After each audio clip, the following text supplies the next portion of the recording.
पहाड़ों पर बैठा हुआ कालू कौवा खुद से बातें कर रहा था। ये भोजन ढूंढना भी बहुत मुश्किल काम है। कभी इधर जाओ तो कभी उधर जाओ, मैं तो थक जाता हूँ। कालू कौवा ऐसे बैठा हुआ था कि वहाँ एक और कौवा आ जाता है। भाई जी, मैं दूसरे जंगल से आया हूँ। मेरा घर टूट गया है। क्या आप कुछ दिनों के लिए मुझे अपने घर में रख लोगे? ऐसे कैसे, ना जान ना पहचान। मैं सब करूँगा। मैं आपके लिए भोजन भी ढूंढ कर लाऊंगा और घर के काम वाम भी कर दिया करूँगा। यार कौवे, 2-4 दिन की ही तो बात है। ये सुनकर कालू कौवा लालच में आ जाता है। भोजन लाओगे ना? देख लो, बाद में ऐसा ना हो कि तुम भोजन लाओ ही ना। वादा, पक्का वादा, मैं सारे ही काम करूँगा। फिर कालू कौवा उस कौवे को अपने साथ अपने घर ले जाता है। कालू, ये कौन है? कितनी बड़ी बड़ी आंखें हैं इसकी। मेरा नाम बूरा है। ये बेघर था, 2-4 दिन हमारे घर में रहने आया है, चला जाएगा 2-4 दिन रहकर। और तुम सुबह से गए हुए थे, भोजन लाए हो क्या? नहीं, आज से हमारा भोजन भी यही लेकर आया करेगा। मैं भूखी हूँ और तुम खाली हाथ ही घर लौट आए हो। मैं अभी जाता हूँ और आप दोनों के लिए भोजन लेकर आता हूँ।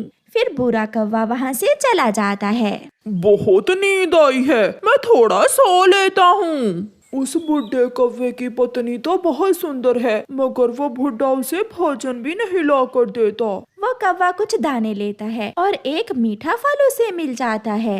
मीठा फल? ऐसा फल तो मेरा पति भी कभी ही नहीं लेकर आया। मैं ना कहता था, मैं आपके लिए रोज ऐसे फल लेकर आया करूँगा। गौरी जी, ये दाना आप कालू जी को दे दें और ये फल आप खुद खा लें। फिर गौरी कौवी वो फल खा लेती है। कालू कौवा भी सोकर उठ जाता है। हाँ भाई, लाए हो कुछ? जी जी, ये लें, ये दाना आप खा लें। शाबाश, तुम तो बहुत मेहनती हो। फिर दूसरे दिन कालू कौवा नदी पर गया हुआ था और बूरा गौरी से कहता है, आप मेरे साथ चलें, आज मैं आपको जी भर के मीठे फल खिलाऊंगा। ये सुनकर गौरी खुश हो जाती है और गौरी कौवी बूरे कौवे के साथ मीठा फल खाने चली जाती है। इतने ज्यादा फल तो मैंने पहली बार देखे हैं। अभी कल ही मैंने ये पेड़ ढूंढा है, जंगल की इस दिशा का किसी को भी मालूम नहीं। आप खाएं खाएं, जी भर के मीठे फल खाएं। गौरी बहुत खुश थी और वो पेट भर के फल खाती है और उसका आलसी पति नदी पर जाकर फिर से सो जाता है। उठो उठो कालू कौवे, अपने परिवार के लिए भोजन लेने नहीं जाओगे क्या?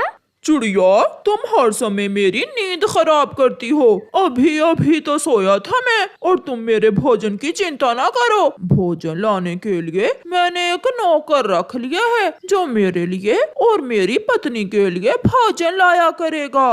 बेशरम, शर्म नहीं आती तुम्हें किसी अजनबी कौवे को अपने घर में रखते हुए? तुम जाओ यहाँ से, मैं अच्छा और बुरा जानता हूँ। कल मैं आपको झरने पर लेकर जाऊंगा, वहाँ तितलियाँ भी हैं। कालू ने कभी भी मुझे ऐसे मीठे फल नहीं खिलाए और ना ही झरने पर लेकर गया। मुझे यहाँ आकर बहुत अच्छा लगा। कालू कौवा भी शाम को घर लौटता है। कहाँ है मेरा दाना, कहाँ है? कालू जी, ये ले, मैं आपके लिए दाना तो कब का ले आया हूँ। गौरी, क्या तुम दाना नहीं खाओगी? नहीं, मैंने खा लिया है। कालू दाना खाता है और फिर से सो जाता है। दूसरे दिन गौरी बूरे के साथ झरने पर जाती है।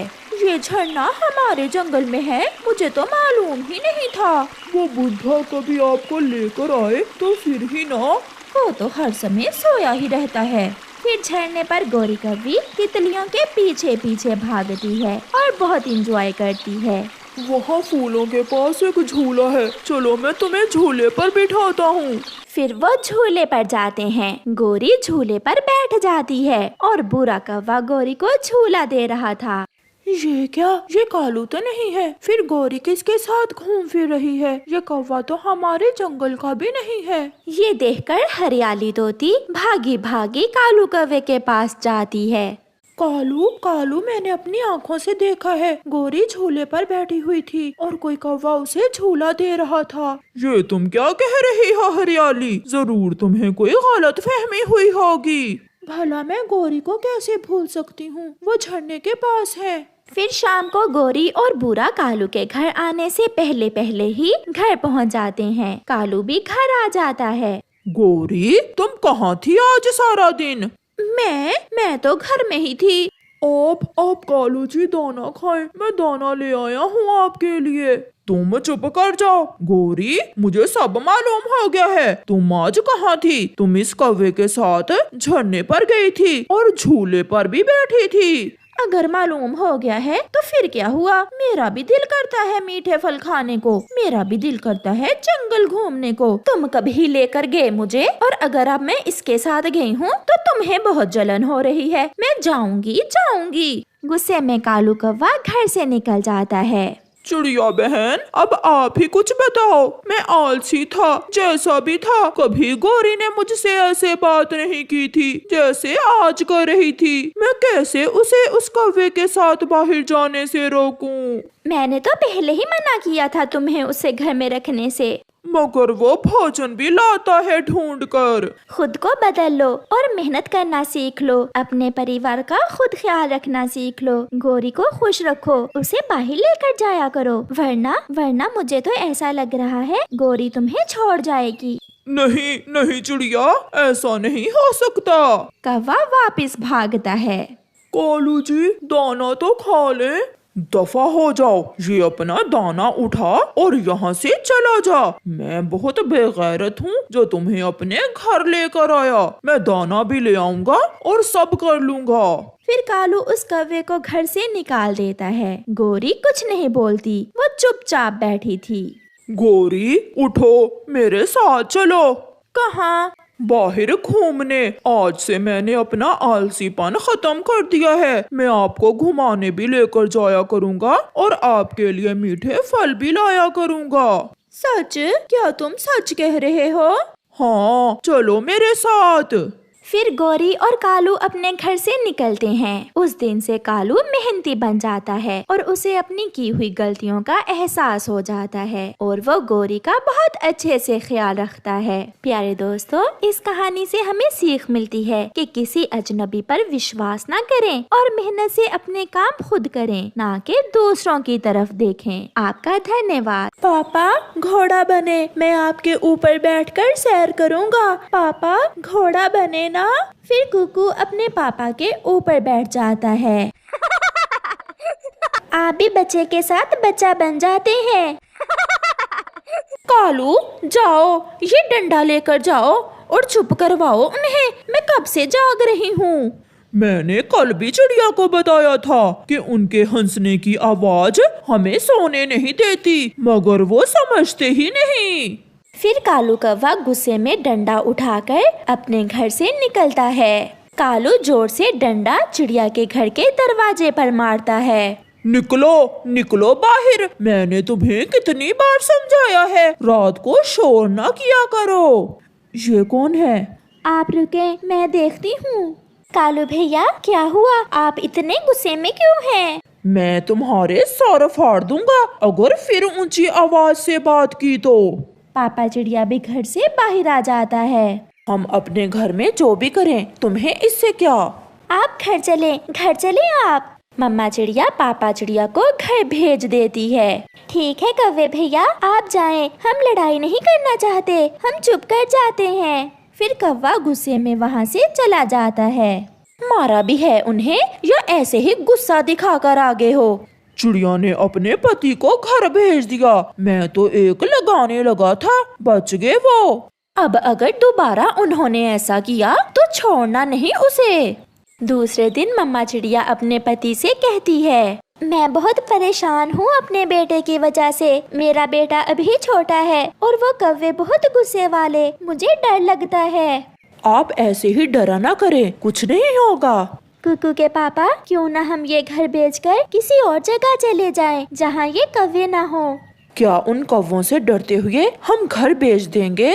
मुझे बहुत डर लगता है। शाम को मम्मा और पापा चिड़िया अपने घर लौट जाते हैं। कुकू अपने घर के बाहर बैठा हुआ रो रहा था। क्या हुआ मेरे बच्चे, क्या हुआ? आप क्यों रो रहे हो? मम्मा मम्मा मैं खेल रहा था कि गौरी आंटी ने आकर मेरे जोर से थप्पड़ मारा। मैंने कहा ना कि हम कहीं और चले जाते हैं। ऐसे पड़ोसियों से मुझे बहुत डर लगता है, वो बहुत जालिम है। मैं अभी पूछता हूँ गौरी से। गुस्से में पापा चिड़िया गौरी के घर जाता है।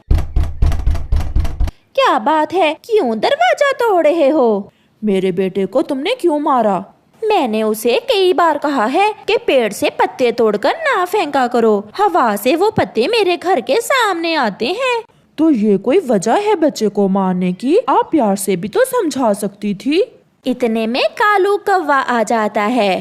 क्या बात है? ये लड़ने आया है हमसे, कहता है मेरे बेटे को क्यों मारा। तुम्हारी इतनी हिम्मत कि मेरी पत्नी से लड़ो? मैं अभी देखता हूँ तुम्हें। ऐसे कहते हुए कालू कौवा पापा चिड़िया को मारने लगता है। ये देखकर मम्मा चिड़िया भागती है। छोड़ दें, आप मेरे पति को छोड़ दें। जालिमों, हम पड़ोसी हैं आपके, आप क्यों इतना जुल्म करते हो? कुकू कहाँ है? वो घर में ही है।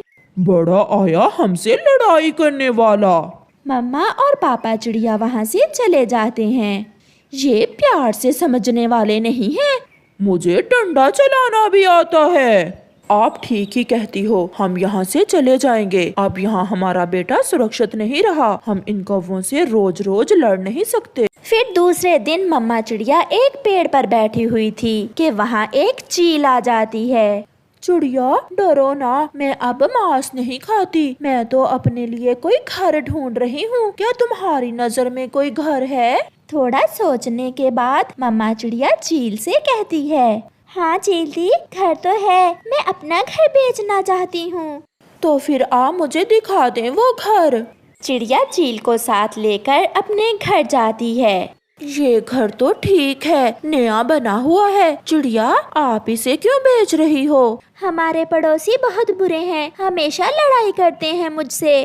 कौन रहता है तुम्हारे पड़ोस में? कौवे हैं, वो बहुत जालिम हैं। पापा चिड़िया और कुकू भी भोजन लेकर आ जाते हैं। तो फिर मैं शाम को आ जाऊंगी पैसे और अपना सामान लेकर। नहीं चील दी, आप कल सुबह आना, क्योंकि कल हमें अपने लिए नया घर भी लेना है। फिर चील वहाँ से चली जाती है। मैंने ये घर चील को बेच दिया है। बहुत अच्छा किया। अब पता चलेगा उन कौवों को कि कैसे लड़ाई करते हैं अपने पड़ोसियों से। दूसरे दिन चील अपना सामान लेकर आ जाती है। चिड़िया, उसका पति और उनका बेटा भी तैयार बैठे हुए थे। वो चील से अपने घर की कीमत लेकर वहाँ से चले जाते हैं। चील अपना सामान घर में रखती है। घर तो अच्छा मिल गया, अब जरा म्यूजिक सुन लेती हूँ। चील तेज आवाज में म्यूजिक लगा लेती है। चिड़ियाओं का परिवार भी दूसरे जंगल में एक घर देखकर खरीद लेता है। नया है ये घर, अच्छे से देख लो। चिड़िया मैंने अभी पिछले महीने ही बनवाया है। ये घर तो सच में बहुत अच्छा है और नदी भी पास ही है। चिड़ियाओं का परिवार बहुत खुश था क्योंकि उनकी जान उन कौवों से छूट गई थी। कालू, ये चिड़िया को क्या हुआ है? दोपहर को ही इतनी तेज आवाज में म्यूजिक सुन रही है। डंडा कहाँ है मेरा? मैं अभी देखता हूँ। मैं भी साथ जाती हूँ तुम्हारे। क्या बात है कौवो? चील दी, आप यहाँ कैसे? ये घर मैंने चिड़िया से खरीद लिया है और तुम ये डंडा लेकर क्या करने आए हो यहाँ? कुछ नहीं चील दी, हम पड़ोसी हैं आपके। अगर कोई काम हुआ तो बता देना। दफा हो जाओ यहाँ से, सारा मेरे म्यूजिक का मजा खराब कर दिया। कौवे डरते हुए चले जाते हैं। रात हो जाती है। चील म्यूजिक की आवाज और भी तेज कर देती है। कालू, वो चिड़िया तो हमसे भी 2 हाथ आगे निकली, चील को अपना घर बेच गई। गौरी, वो चिड़िया बहुत अच्छी थी। मैं जाता हूँ, चील दी की विनती करता हूँ कि थोड़ी आवाज कम करे। कौवा जाता है। कौवे, इस समय क्या बात है? चील दी, अगर आप थोड़ी सी म्यूजिक की आवाज कम कर लें तो मेहरबानी होगी आपकी। मैं अभी करती हूँ। अंदर से डंडा लेकर चील आती है और कौवे की अच्छी पिटाई करती है। मुझे छोड़ दो चील दी, गलती हो गई। जाओ दफा हो जाओ और याद रखना मुझे ऊंची आवाज में म्यूजिक लगाकर ही नींद आती है। फिर कुछ दिन बाद कौवा और कौवी वो घर छोड़कर एक पुराने घोंसले में रहने लगते हैं। प्यारे दोस्तों, इस कहानी से हमें सीख मिलती है कि जो किसी कमजोर के साथ जुल्म करता है अंत में उसका हमेशा बुरा ही होता है।